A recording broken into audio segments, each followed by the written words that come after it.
Thinking about for real, this is my 4th trip here. And I was thinking about a guy named Davis Cessna that I grew up with, who, like a lot of people, probably having a tough day today. I was sitting home watching television in 2000 in September, and watching TV, and my kids were in the swimming pool just outside, and all of a sudden came on TV this guy sitting on a bank in the Delaware and Chesapeake Canal, and they said he just lost his son. They ran into a beam that was coming up in the D&C Canal that had been there from another, I guess, dock, and lost his 15-year-old son, Teddy. And he's on the phone, and all of a sudden my phone rings. He's calling me. It turned out to be my buddy Davis Cessna, because he knew I had lost anyway. And then a year later, I got a call. His son was on the 106th floor, and he lost his son. And they called him Deej. He was Davis Jr. And so it's a tough day for him and everybody who lost somebody.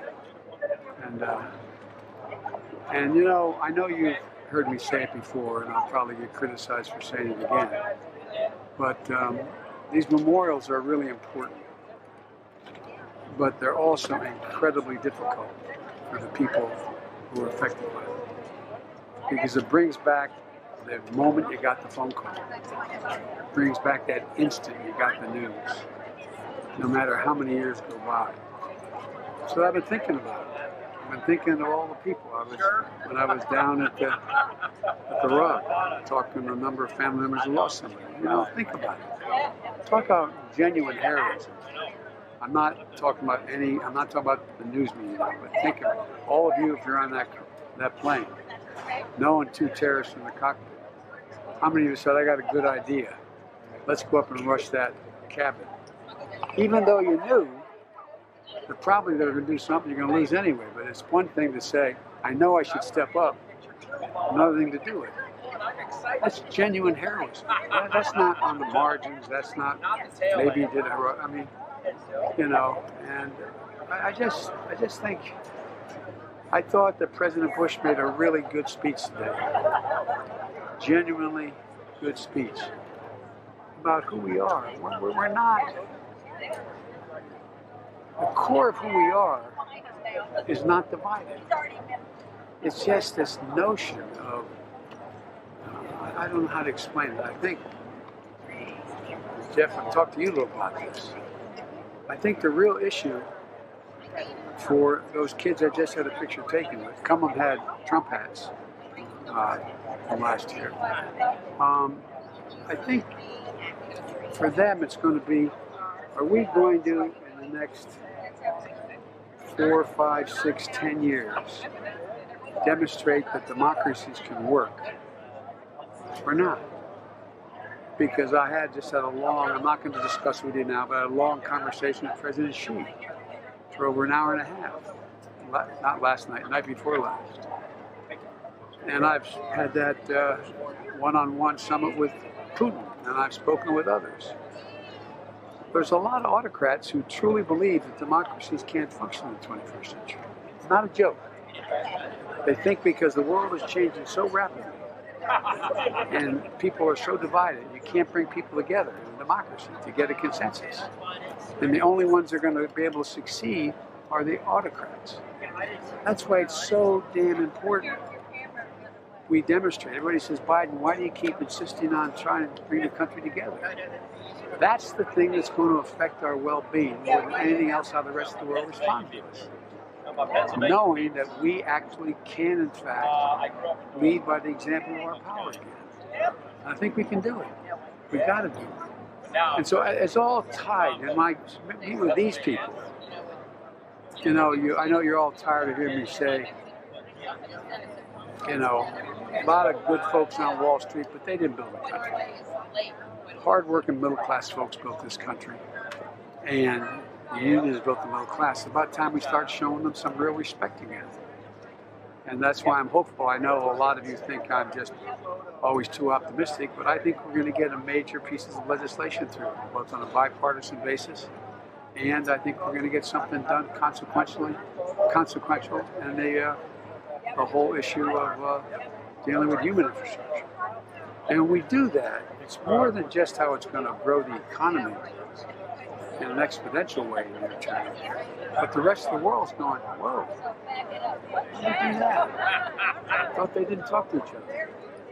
Anyway, you ask what I was thinking. That's what I've been thinking about today. How do you get back to that state of unity that you were talking about and that President Bush was talking about?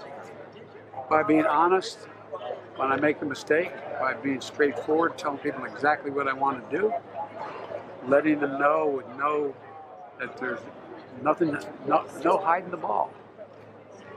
You know, if you take a look at the polling data, as down as my numbers have dropped, you've seen that my package is overwhelmingly popular. Overwhelmingly popular. And so that's why you're going to see, and I get it, a lot more direct attacks on me, not what I'm for. And that's I'm a big boy. I've been doing this a long time. But I really think that, so far, most people understandably thought I couldn't get any of this done. I couldn't get the first bill passed. We got it passed. It grew the economy. We're the 40% anyway. So I think it's just a matter of showing that what I'm saying, when it works, letting it clear how it works, and when it doesn't work, I'm going to change that. Well, I think people are just looking for, I hope, find out just some straight talk. What should be done, what you believe to be done. And I've been doing this long enough. There's, again, I apologize. Some of you covered me a long time like you. You've heard me say some of this before, but I mean it from the bottom of my heart.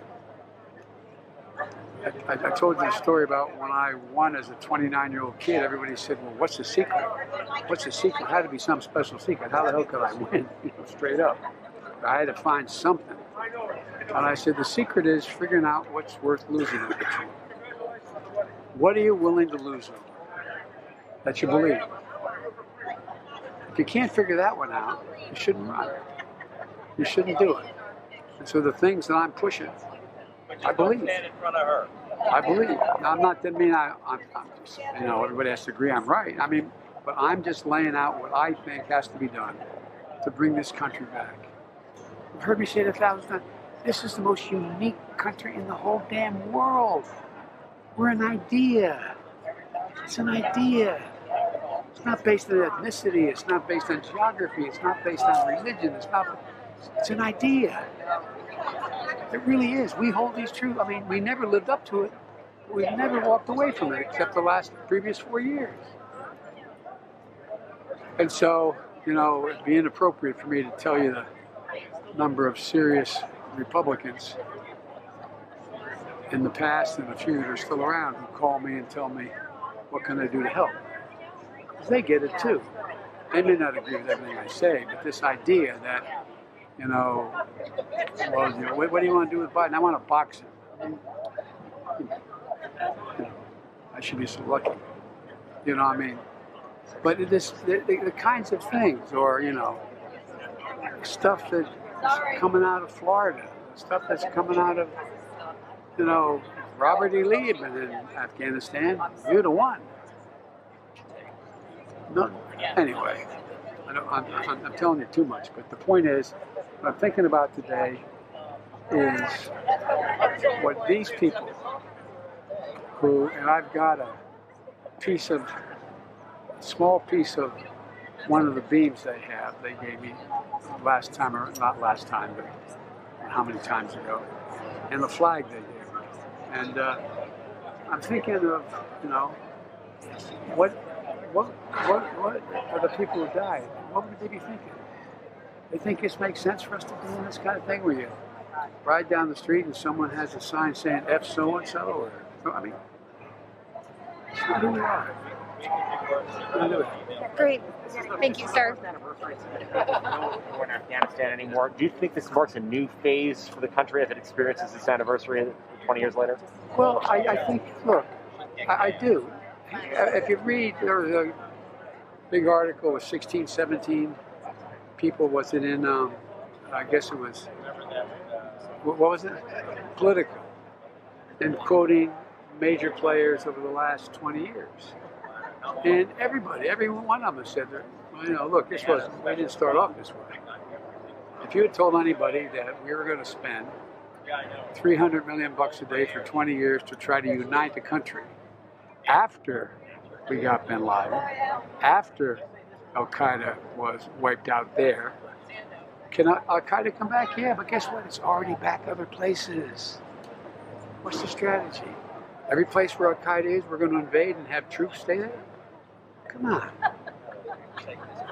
Anyway, so I just think that, and again, what people are, as I read it, I'm told, 70% of American people think it was time to get out of Afghanistan, spending all that money. But the flip of it is, they didn't like the way we got out.